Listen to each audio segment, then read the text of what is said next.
ينقله أرضا وسماء يا رب. الحمدللہ والصلاة والسلام علی رسولہ الکریم، اما بعد۔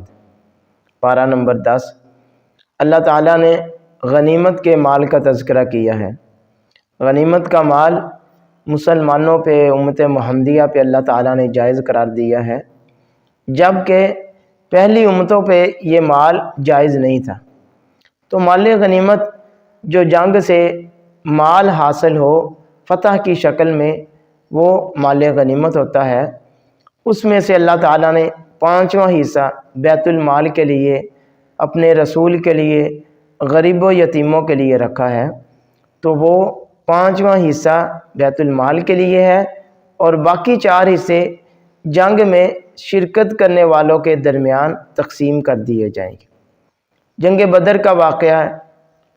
جنگ بدر میں مسلمانوں کی کوشش تھی مسلمانوں کا سامنا ابو سفیان کے لشکر سے ہو، جو کہ تجارتی قافلہ ہے، لیکن اللہ تعالیٰ چاہتے تھے مسلمانوں کا سامنا ابو جہل کے لشکر سے ہو، جو کہ جنگی لشکر ہے، تاکہ اللہ تعالیٰ حق کو حق کر دیں، واضح کر دیں، اور باطل جو ہے وہ مغلوب ہو جائے۔ یہ مقصد اللہ تعالیٰ کا، لِيَهْلِكَ مَنْ هَلَكَ عَنْ بَيِّنَةٍ وَيَحْيَىٰ مَنْ حَيَّ عَنْ بَيِّنَةٍ۔ اللہ تعالیٰ نے مسلمانوں کو کافروں کی تعداد خواب کے اندر کم دکھائی، اور ساتھ ہی اللہ تعالیٰ نے کافروں کو بھی مسلمانوں کی تعداد کم دکھائی، تاکہ سامنا ہو، لڑائی ہو، قتال ہو، اور مسلمان اور کافر آپس میں لڑیں، مسلمانوں کو اللہ تعالیٰ فتح دے، کافر مغلوب ہوں، واضح ہو جائے مسلمان حق پہ ہیں اور کافر جو ہیں وہ باطل ہے، مغلوب ہونے والے ہیں۔ اطیعوا اللہ واطیعوا الرسول ولا تنازعوا۔ اللہ اور اس کے رسول کی اطاعت اور فرما برداری کرنی چاہیے ہر وقت۔ جنگ کی حالت میں تو جیسا کہ جنگ احد میں ہمارے سامنے ہے، ایک معمولی سی غلطی کی وجہ سے مسلمانوں کو نقصان اٹھانا پڑا۔ تو ہر وقت اللہ اور اس کے رسول کی اطاعت اور فرما برداری کرتے رہنا چاہیے۔ کافر جب مکے سے نکلے تو بڑی دھوم دھام سے، بڑی تیاری سے، اور ساتھ شیطان ان کو کہہ رہا تھا لا غالب لکم اليوم، آج کافروں کا ہی غلبہ ہے، آج کافر ہی غالب آئیں گے، آج کوئی اور لشکر غالب نہیں آ سکتا۔ لیکن اللہ تعالیٰ نے کافروں کو شکست دی، کافر مغلوب ہوئے۔ آگے اللہ تعالیٰ نے منافقین کا تذکرہ کیا ہے۔ تو منافقین ہر وقت موقع دیکھتے رہتے تھے، جیسے ہی کوئی موقع آتا مسلمانوں پہ پریشانی کا، کوئی لڑائی کا، کوئی جہاد کا، قتال تھا، اسی وقت ہی منافقین مسلمانوں کو کوئی نہ کوئی باتیں شروع کر دیتے، طرح طرح کی باتیں کرتے جو اسلام کے منافی ہوتی۔ آگے اللہ تعالیٰ نے جہنم کے عذابات کا تذکرہ کیا ہے۔ تو منافقین ہیں، کافرین ہیں، جو اللہ کی بات کو نہیں مانتے، ان کے لیے جہنم کے عذابات ہیں۔ وَأَعِدُّوا لَهُم مَّا اسْتَطَعْتُم مِّن قُوَّةٍ۔ اللہ تعالیٰ نے ایک مسلمانوں کو بہت ہی سنہرا اصول دیا ہے۔ جب تک مسلمان کافروں کے خلاف تیاری کرتے رہے، جہاد کی، قتال کی، اور مسلمان آگے بڑھتے رہے، تو اس وقت تک مسلمان غالب تھے اور کافر مغلوب تھے۔ جیسے ہی مسلمانوں نے اپنے قدم پیچھے کیے، تیاری چھوڑ دی، جہاد کو چھوڑ دیا، آگے بڑھنا چھوڑ دیا، تو کافر غالب آ گئے، مسلمان مغلوب ہو گئے۔ اللہ تعالیٰ نے یہ ایک ذریعہ بتایا ہے، ترہبون بھی عدو اللہ وعدوکم۔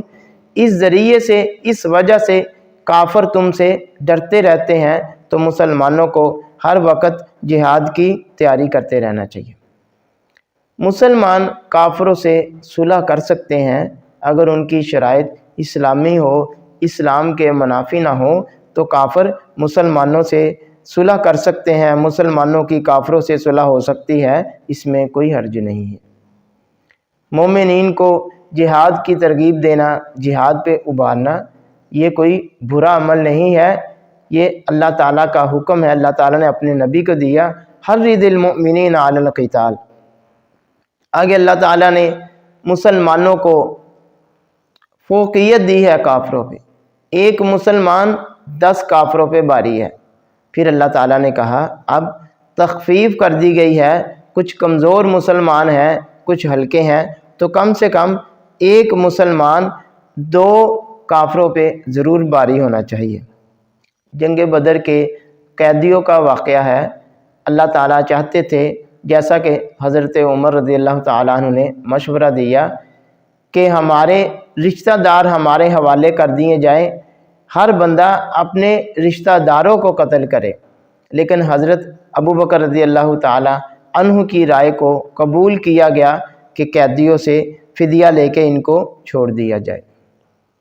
آگے مہاجرین کی فضیلت ہے، تو دین اسلام کے اندر سب سے زیادہ فضیلت مہاجرین کی ہے جنہوں نے اپنے گھروں کو چھوڑا، اس کے بعد انصار کی ہے جنہوں نے مہاجرین کے ساتھ ہر قسم کا تعاون کیا، اس کے بعد پھر اسی طرح عام مسلمان ہیں، مختلف ان کی فضیلتیں ہیں۔ سورۃ التوبہ، اس میں اللہ تعالیٰ نے مشرکین سے برات کا اعلان کیا ہے، تو اللہ کے رسول صلی اللہ علیہ وسلم نے حکم دیا کہ آج کے بعد مکہ کے اندر خانہ کعبہ بیت اللہ، اس میں کافر، ناپاک، مشرک کوئی داخل نہیں ہوگا، اس میں صرف وہی داخل ہوگا جو مسلمان ہے، جس نے کلمہ پڑھا ہے۔ تو اگر کوئی کافر، کوئی مشرک کسی مسلمان سے پناہ مانگتا ہے تو اس کو پناہ دی جا سکتی ہے، اس میں کوئی حرج نہیں ہے۔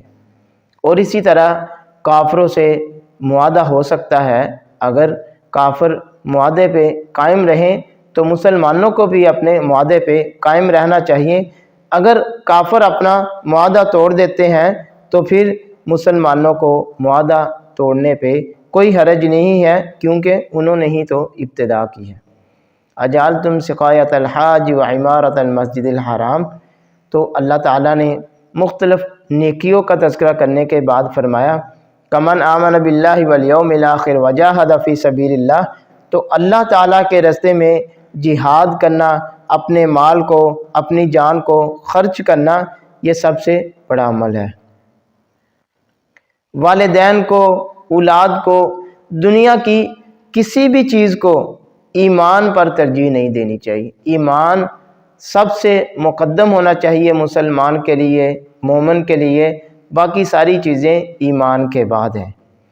اور اللہ تعالیٰ نے قرآن مجید کے اندر مسلمانوں کو اس بات کی طرف اشارہ کیا ہے، اگر تمہارے والدین، تمہاری اولاد، تمہارے خاندان، تمہاری بیویاں، دنیا کی مختلف چیزیں اگر تمہیں جہاد سے روک دیں اور تم جہاد سے رک جاؤ، پھر فتربصوا، تو پھر تم اللہ کے عذاب کا انتظار کرو، اس لیے اللہ کے راستے میں جہاد کرتے رہنا چاہیے۔ جنگ حنین کا واقعہ ہے۔ آگے اللہ تعالیٰ نے یہودیوں اور عیسائیوں کا ذکر کیا ہے، وقالت الیہود عزیر ابن اللہ وقالت النصارى المسیح ابن اللہ، تو یہودی اور عیسائی شروع سے ہی اللہ تعالیٰ پہ بہتان باندھتے رہے ہیں۔ تو یہودی کہتے تھے عزیر علیہ السلام اللہ تعالیٰ کے بیٹے ہیں، اور عیسائی کہتے تھے عیسیٰ بن مریم اللہ تعالیٰ کے بیٹے ہیں، جبکہ یہ باتیں ان کی جھوٹ تھی، سچی نہیں ہے، اللہ تعالیٰ کی کوئی اولاد نہیں۔ یہودی اور عیسائی انہوں نے اپنے مولویوں کو، درویشوں کو وہ حیثیت دی جو ہمیں اللہ تعالیٰ کو دینی چاہیے، اپنے رب کو دینی چاہیے، اپنے خالق اور مالک کو دینی چاہیے۔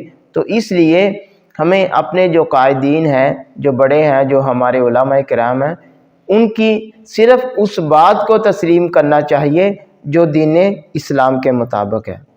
اور اللہ تعالیٰ نے آگے انہی کا تذکرہ کیا ہے کہ وہ لوگوں کے مالوں کو ناحق کھاتے ہیں۔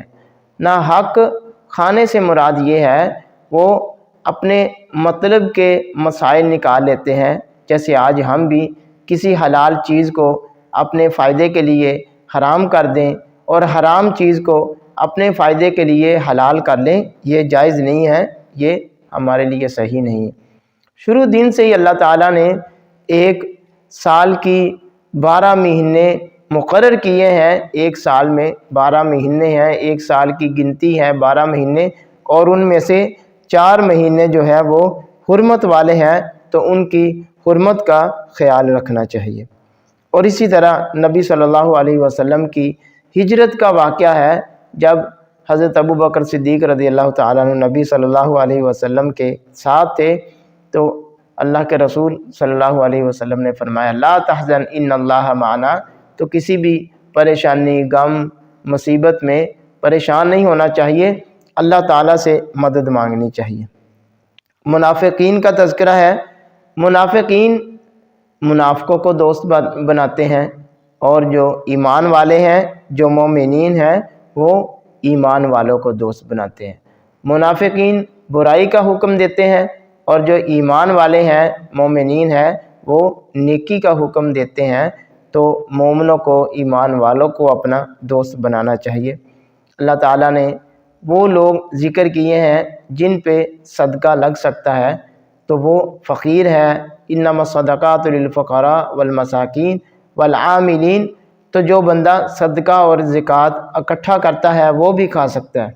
والمؤلفۃ قلوبہم، اور کسی بندے پہ صدقہ خرچ کیا جا سکتا ہے تاکہ وہ دین اسلام کو قبول کر لے، چاہے وہ عیسائی اور غیر مسلم ہی کیوں نہ ہو۔ وفی الرقاب، اور کسی کی گردن آزاد کرنے کے لیے کسی پہ جھوٹا کیس بنا ہوا ہے، اگر آپ اس پہ پیسہ خرچ کرتے ہیں تو کوئی حرج نہیں۔ والغارمین، اور اگر کوئی بندہ قرض کے نیچے دبا ہو، اس کے پاس اتنی ہمت نہ ہو، تو اس پہ بھی آپ کی زکوٰۃ صدقہ خرچ ہو سکتا ہے۔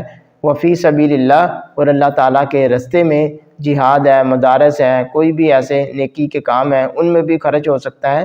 وابن السبیل، اور اسی طرح جو کوئی مسافر ہے تو مسافر بھی صدقہ کھا سکتا ہے، کوئی حرج نہیں۔